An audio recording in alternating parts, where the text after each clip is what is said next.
Halo teman-teman semuanya, pada kesempatan kali ini kita akan mempelajari tentang teks argumentasi. Nah, dalam materi ini kita akan membahas tentang pengertian, tujuan, ciri-ciri, struktur, serta contoh dari teks argumentasi. Nah, pertama-tama kita akan membahas tentang pengertian dari teks argumentasi. Teks argumentasi adalah teks yang berisi pendapat atau gagasan yang disertai alasan serta bukti yang logis untuk meyakinkan pembaca atau pendengar. Tujuan utamanya adalah untuk mempengaruhi atau meyakinkan orang lain agar setuju dengan pendapat yang disampaikan oleh penulis atau pembicara. Nah, teks argumentasi sering kita jumpai dalam kehidupan sehari-hari, misalnya dalam debat, artikel opini, esai, surat pembaca, maupun diskusi ilmiah yang memerlukan dukungan fakta dan juga data.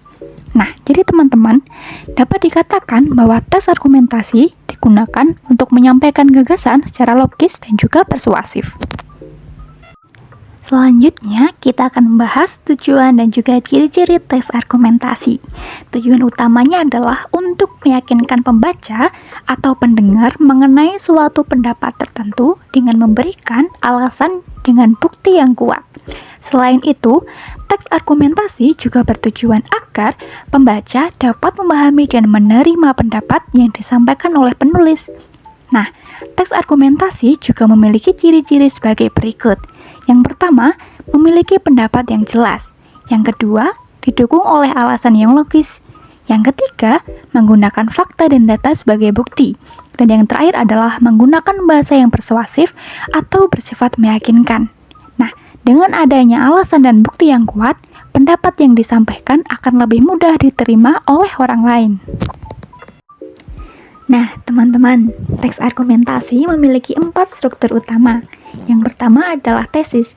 Tesis merupakan pernyataan pendapat atau gagasan utama yang ingin disampaikan oleh penulis secara jelas dan juga tegas. Yang kedua adalah argumen. Argumen berisi alasan-alasan yang mendukung pendapat utama tersebut. Argumen disusun secara logis agar dapat memperkuat pendapat yang disampaikan.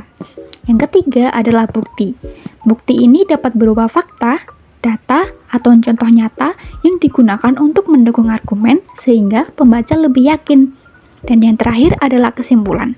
Kesimpulan berisi penegasan kembali pendapat utama serta ajakan kepada pembaca agar menerima pendapat yang telah disampaikan. Nah, jadi keempat struktur tersebut saling berkaitan untuk membentuk teks argumentasi yang baik dan juga meyakinkan. Nah, sebagai contoh, kita dapat menyatakan bahwa pendidikan daring harus terus dikembangkan karena memungkinkan akses belajar yang lebih fleksibel, menghemat waktu, dan memperluas kesempatan belajar bagi semua orang. Nah, dalam materi yang telah kita pelajari, dapat disimpulkan bahwa teks argumentasi merupakan teks yang bertujuan meyakinkan pembaca atau pendengar melalui pendapat yang didukung oleh alasan serta bukti yang logis. Baik teman-teman, cukup sekian pemaparan materi dari kami. Semoga apa yang kami sampaikan dapat bermanfaat untuk teman-teman semuanya. Sekian dan terima kasih.